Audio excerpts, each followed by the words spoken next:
Hello everyone. Today we will discuss a very important topic in 12th, that is electrostatics. और बहुत important है. अगर हम electrostatics समझते हैं तो एक तरह से हमारे 12th की काफ़ी सारी चीज़ें कवर हो जाती.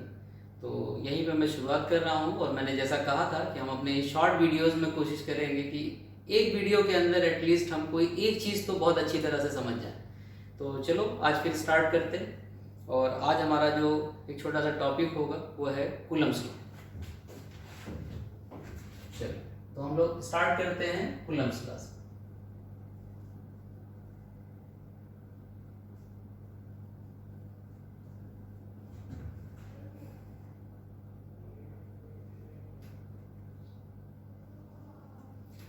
देखो कूलम्ब्स लॉ जब हम लोग कहते हैं तो कूलम्ब्स लॉ का हमेशा एक मतलब है कि कूलम्ब्स लॉ में ये बताता है, और very similar to the law of gravitation, काफ़ी सिमिलर है उससे. और जो हमारी मॉडर्न थ्योरी है उसके हिसाब से ये सिमिलरिटी और बढ़ भी जाती है, क्योंकि they are all exchange forces. जो हमारी मॉडर्न थ्योरी है फिजिक्स में वो बताती है कि सारे एक्सचेंज फोर्सेस हैं. तो कूलम्ब्स लॉ भी एक तरह का एक्सचेंज फोर्स है और ये बताता है, ये क्या स्टेट करता है, ये कहता है कि अगर हमारे पास कोई दो पॉइंट चार्जेस हों, अगर हमारे पास कोई दो पॉइंट चार्जेस हों लाइक Q1 एंड Q2, दो पॉइंट चार्जेस हैं Q1 और Q2, जिनका सेपरेशन अगर R है, अगर इनका सेपरेशन R है इस तरह से, तो कहते हैं कि इनके बीच में जो फोर्स ऑफ इंटरेक्शन है अकॉर्डिंग टू कूलम्ब्स लॉ, वो फोर्स ऑफ इंटरेक्शन है directly proportional to the charge magnitude, जो दोनों का चार्ज है, और upon inversely proportional to the square of the distance between these two charges. ये तो फोर्स इस तरह से डिफाइन किया गया है कूलम्ब्स लॉ में. ये हमेशा ध्यान रखें कि ये पॉइंट चार्ज के लिए वैलिड है, ये सिर्फ पॉइंट चार्ज के लिए वैलिड है. तो वैसे तो कोई पॉइंट चार्ज नहीं होता है. अगर अपने रियल वर्ल्ड में देखें तो हमारे पास एक भी ऐसा कोई रियल एग्जांपल नहीं है जिसे हम पॉइंट चार्ज कह सकें. हाँ, हम ये कोशिश कर सकते हैं कि हम क्लोज टू पॉइंट चार्ज कोई डिस्कशन कर पाए. उसका सबसे अच्छा तरीका यही है कि हम बहुत ही छोटा सा एक स्फीयर बनाएं जो काफ़ी पॉइंटेड हो, और यहाँ पर ऐसा अज्यूम किया जा सकता है कि चार्ज करीब करीब पॉइंटेड है, तो ऐसा हम अज्यूम कर लेते हैं इस तरह. तो ये पॉइंट चार्ज के लिए वैलिड है और फोर्स इस तरह से लगेगा, फोर्स ऑफ इंटरेक्शन. और यहाँ पर ये बात ध्यान रखने की है कि ये force of interaction charge nature पे डिपेंड करता है, जो हमारा चार्ज नेचर है. तो अगर दोनों ही पॉजिटिव हैं तो इसका मतलब रिपल्सिव फोर्स है, तो फोर्स इधर की तरफ लग रहा होगा. और अगर ये एक पॉजिटिव एक नेगेटिव है तो एट्रैक्टिव फोर्सेस होंगे, तो फोर्स अट्रैक्शन में जाएगा. यानी अनलाइक चार्जेस के लिए फोर्स ऑफ अट्रैक्शन है, लाइक चार्जेस के लिए फोर्स रिपल्सिव होगा. और इसको कहने का तरीका ये होगा कि force on 2 due to 1, that is F21. इसी तरह से इसको भी हम यही कहेंगे, फोर्स ऑन 2 ड्यू टू 1, यानी कि 2 पर 1 ने जो फोर्स लगाया है. इसी तरह से हम लोग यहाँ कह सकते हैं फोर्स ऑन 1 ड्यू टू 2, यहाँ पे भी कह सकते हैं force on 1 due to 2, according to the nature of charge. जैसा भी चार्ज का नेचर है उसके हिसाब से ये डिफाइन हो जाएगा कि ये रिपल्सिव है या अट्रैक्टिव. चलो जरा इसको देखते हैं कि जो इंटरेक्टिव फोर्स है ये कितना है. तो कूलम्ब्स लॉ के हिसाब से ये interactive force 1/4 pi epsilon not, 1/4 pi epsilon not, ये कांस्टेंट की वैल्यू है प्रोपोर्शनलिटी. और यहाँ पर आता है Q1 Q2 upon R square. ये ध्यान रखें कि ये जो कांस्टेंट है ये नॉर्मलाइजेशन कांस्टेंट है. इस इक्वेशन को नॉर्मल करने के लिए है प्रोपोर्शनलिटी कांस्टेंट, वो ला करके यहाँ पे रखा गया है. ये 1/4 पाई एप्सिलॉन नॉट, जिसकी वैल्यू फाइनली अगर इन मैग्नीट्यूड हम देखें तो इसकी वैल्यू 9 × 10⁻⁹ के बराबर आएगी. इसके अंदर अगर हम अपना पाई का वैल्यू एप्सिलॉन नॉट की वैल्यू पुट करें, यहाँ पर अगर देखें तो ये जो एप्सिलॉन नॉट है इसको कहते हैं permittivity of free space. Permittivity of free space, of free space, यानी एक तरह से ये फ्री स्पेस का परमिट है. तो अगर इसको बहुत सिंप्लीफाई करके कहूं तो हमें ये समझना चाहिए कि एक तरह से ये कहा जा रहा है कि ये जो परमिटिविटी ऑफ फ्री स्पेस है वो एक तरह से परमिट करती है इस फोर्स को फ्री स्पेस में दोनों चार्ज के बीच.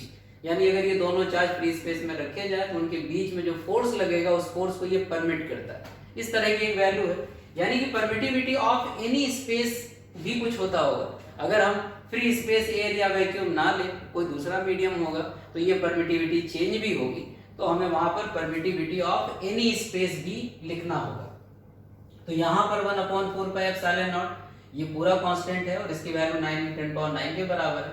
एक बात ध्यान रखें कि ये जो 1/4πε0 है, इस तरह के कांस्टेंट नॉर्मली हम नहीं लेते, क्योंकि एक तो पाई भी आता है तो थोड़ा सा ये भी एक ऐसा लगता है कि थोड़ा अजीब है लिखने में। लेकिन एक बात ध्यान रखें, ये सब चीजें बड़ी वेल कैलकुलेटेड है। एक्चुअली 1/4πε0 पीछे जो लॉजिक है वो ये लॉजिक भी है कि हमारे जितने भी चार्ज डिस्ट्रीब्यूशन होते हैं उनके अंदर जब हम चार्ज कैलकुलेट करते हैं तो उनके रिजल्ट में पाई जरूर आता है। जैसे अगर मान लो हमारे पास एक स्फीयर है तो सरफेस पे चार्ज है तो सरफेस एरिया 4πr², उसके पूरे वॉल्यूम में चार्ज है तो 4/3πr³। कोई सिलेंडर है, सरफेस पे चार्ज है तो 2πrl हो गया। अगर इसी तरह से उसके पूरे वॉल्यूम में चार्ज है तो πr²l हो गया। तो जितने चार्ज के डिस्ट्रीब्यूशन होते हैं उन सारे डिस्ट्रीब्यूशन में कहीं ना कहीं पाई इन्वॉल्व होता है। तो आगे चल करके हमारे ये चार्ज के जो डिस्ट्रीब्यूशन टोटल चार्ज का कैलकुलेशन हम करेंगे उसके अंदर पाई जरूर आएगा। तो वो जो पाई आएगा वो पाई यहाँ इस पाई के साथ कॉम्पनसेट होगा। तो इसीलिए हमारा जो कैलकुलेशन है उस कैलकुलेशन में हमने इस तरह के कांस्टेंट को लिखना प्रीफर किया है। बात वैल्यू की नहीं है, वैल्यू तो 9×10⁹ लिखी जा रही है, लेकिन जो इसका प्रेफरेंस है पाई रखने का यहाँ पर बेसिकली वो चार्ज को डिस्ट्रीब्यूशन को ध्यान में रख करके ही लिखा जा रहा है। चलो अब अगर यहाँ से हम लोग बात करें कि ये फोर्स है बिटवीन द 2 पॉइंट चार्जेस, कहाँ पर, जबकि हम उनके बीच का जो स्पेस है वो परमिटिविटी और फ्री स्पेस के साथ ध्यान रखते हैं। ये जो फोर्स है ये कब वैलिड है? ये फोर्स वैलिड है एयर या वैक्यूम के लिए, एयर और वैक्यूम, यानी एयर या वैक्यूम में ये फोर्स वैलिड है 2 पॉइंट चार्ज के लिए। अब जरा इस बात को समझते हैं कि एयर या वैक्यूम में ये फोर्स वैलिड है तो फिर बाकी जगहों पर क्या होना है। चलो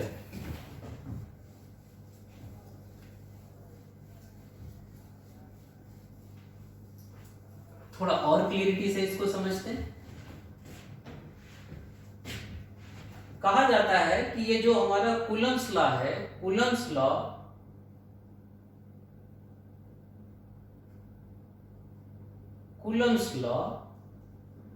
प्रिंसिपल ऑफ सुपरपोजिशन को फॉलो करता है। सुपरपोजिशन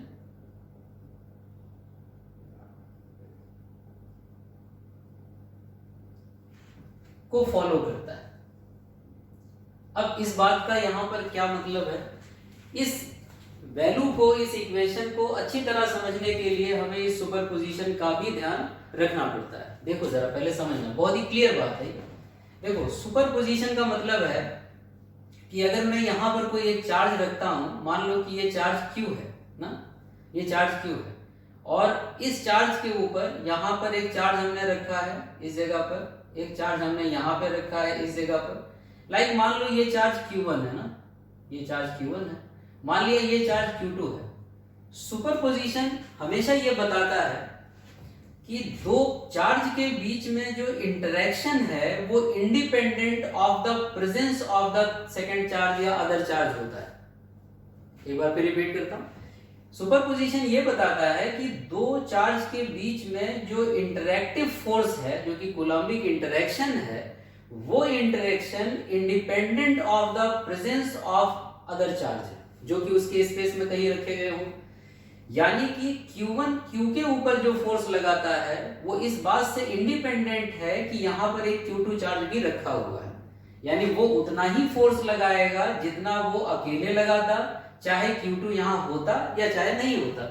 तो अगर मान लो Q1 ने Q के ऊपर यहां पर एक फोर्स लगाया है F1 लगाया है, यहां पर जो Q2 है वो भी Q के ऊपर एक फोर्स लगाएगा, लाइक मान लो F2 फोर्स लगाएगा। तो ये ठीक है कि इस चार्ज के ऊपर जो एक नेट फोर्स आएगा वो नेट फोर्स F1 और F2 का रिजल्टेंट होगा। इस तरह से ये F नेट होगा, और जो F नेट फोर्स आएगा वो रिजल्टेंट फोर्स होगा किसका, F1 और F2 का। ऐसा होगा नेट फोर्स।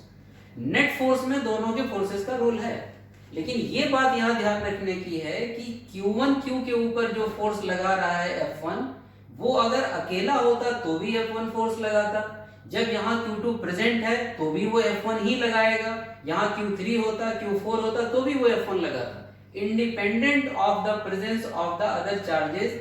Q1 और Q का इंटरेक्शन वही बना रहता है। तो सुपरपोजिशन हमेशा यही बताता है हमें। तो इस तरह से अगर देखें और इस बात को हम ध्यान में रखें तो एक चीज हम बहुत क्लियरली यहाँ पे समझ सकते हैं, जो कि कई बार बड़ा कंफ्यूजन होता है लोगों को। तो हमें जरा उस बात को भी थोड़ा क्लियर रखना है। चलो देखो मैं यहाँ पर क्या कहना चाह रहा हूँ।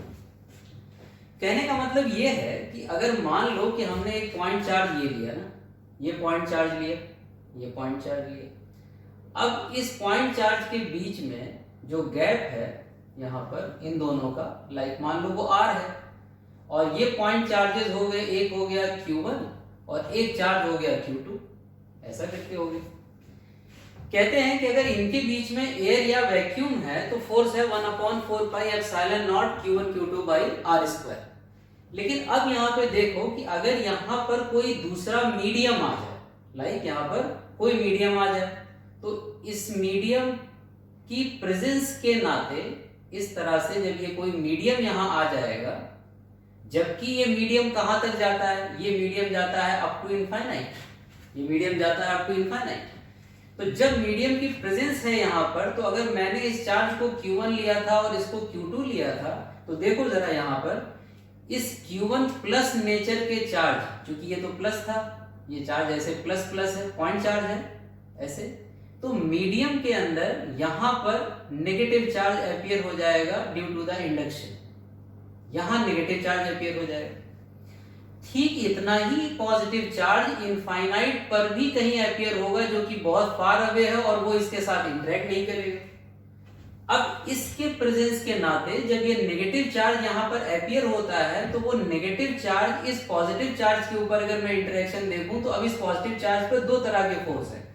एक फोर्स हो गया जो इस पॉजिटिव चार्ज के नाते लगा था F1, जो फोर्स इसका है वो इस तरफ लग रहा है, और जो यहाँ पर ये हमारे लिए इंडक्शन हुआ है, इंडक्शन में जो ये नेगेटिव चार्ज आया वो इस पॉजिटिव के ऊपर एक F इंड्यूस लगाएगा फोर्स, जो कि अट्रैक्टिव होगा। तो इस तरह से इस पार्टिकल के ऊपर जो नेट इंटरेक्शन होगा, जो F नेट फोर्स आएगा, वो F नेट फोर्स F1 से थोड़ा कम होगा, क्योंकि ये वाला फोर्स तो इधर लग रहा है। यानी एक तरह से अगर देखें कि जो F नेट है फोर्स, वो F नेट कितने के बराबर होगा, वो होगा F1 minus F induce, F1 minus F induce. तो ऐसा होने के नाते यहाँ का जो नेट इंटरेक्टिव फोर्स है वो चेंज हो जाता है। एक तरह से मैं बहुत आसान करके कहूं तो एक पार्टिकल के ऊपर दूसरा पार्टिकल वही फोर्स लगाता है, चाहे बीच में कोई मीडियम हो या ना हो। लेकिन जब मीडियम आ जाता है तो मीडियम की अपनी चार्ज कैरेक्टरिस्टिक्स होती हैं और उसके नाते वो एक फोर्स लगाता है पार्टिकल के ऊपर। ये एक मीडियम वाला फोर्स है। तो एक तरह से इस पार्टिकल के ऊपर दो फोर्स हैं, एक फोर्स इस चार्ज के नाते, दूसरा इस मीडियम के नाते, that is the induce force. So the net force on this charge particle is the vector sum of F1 and F induce. और इस तरह से ये फोर्स कम हो जाता है। तो कूलम्स लॉ में हम इसको कैलकुलेट करके फाइनली ये बोल देते हैं कि ये फोर्स हो जाता है 1/4 पाई एप्सिलॉन नॉट के Q1 Q2 और upon R square, that is the net force. अब ये बात यहां पर अच्छी तरह समझना है कि ये जो K आता है ये मीडियम के साथ आया, ये मीडियम के लिए कांस्टेंट है। इसी K को हम लोग कहते हैं, जो K है हमारे लिए, ये कहलाता है dielectric constant, dielectric constant. तो हर मीडियम का एक डाई इलेक्ट्रिक कांस्टेंट होगा और वो डाई इलेक्ट्रिक कांस्टेंट यहां ला करके रख दिया जाएगा और उसके साथ हम F नेट पता कर लेंगे। मैं यहाँ पर जो बात ज्यादा क्लियर करना चाह रहा हूँ वो ये है कि हमें ये बात समझना चाहिए कि अगर कोई ये कहता है कि मीडियम के प्रेजेंस से क्या दो चार्ज पार्टिकल के बीच में कूलम्बिक इंटरेक्शन बदलता है, तो नहीं बदलता है। Coulombic interaction between the two point charges is independent of the medium. ये बड़ा कॉमन एक कंफ्यूजन है कि दो चार्ज पार्टिकल के बीच में जो फोर्स है वो मीडियम डिपेंडेंट होता है। ये करेक्ट नहीं है। दो चार्ज पार्टिकल के बीच में जो कूलम्बिक इंटरेक्शन होता है वो मीडियम इंडिपेंडेंट होता है। लेकिन जो दो चार्ज पार्टिकल के बीच में नेट फोर्स होता है वो मीडियम डिपेंडेंट होता है, क्योंकि नेट फोर्स में क्या आ जाएगा, मीडियम का फोर्स भी इन्वॉल्व हो जाएगा। तो इस तरह से ये जो हम फार्मूला लिखते हैं 1/4πε0 kq1q2/r², बेसिकली ये F नेट है जिसके अंदर दो फोर्स इन्वॉल्व है, एक तो कूलम्बिक इंटरेक्शन और दूसरा कौन सा फोर्स जो मीडियम ने उस पार्टिकल के ऊपर लगाया है, और इस तरह से हम उसका F नेट लिख देते हैं। तो ये बात ध्यान में रखें कि ये जो हम फोर्स लिखते हैं ये बेसिकली F नेट होता है, ये सिर्फ कूलम्बिक इंटरेक्शन नहीं होता है। चलो फिर हम लोग नेक्स्ट वीडियो में बात करेंगे, लेकिन थोड़ा सा इसके ऊपर सोचना, थिंक अबाउट इट, क्योंकि यहाँ पर ये ज़्यादा क्लियर होना ज़रूरी है। बड़ा ये कॉमन कंफ्यूजन है, हम लोग ये समझते हैं कि दो चार्ज के बीच में बड़ा कॉमनली, चूंकि ऐसा एक रिजल्ट भी है, हम समझते हैं कि वो मीडियम डिपेंडेंट है। Basically Coulombic interaction medium independent होता है, लेकिन जब हम नेट इंटरेक्शन देखते हैं तो उसमें मीडियम की डिपेंडेंस आती है, क्योंकि नेट इंटरेक्शन में जो चार्ज नेचर मीडियम का है वो भी एक फोर्स लगाता है पार्टिकल के ऊपर, तो इस तरह से उसका जो नेट फोर्स है वो मीडियम डिपेंडेंट हो जाता है, जबकि जो Coulombic force between the 2 point charges है उसमें मीडियम की इंडिपेंडेंस है। Thank you.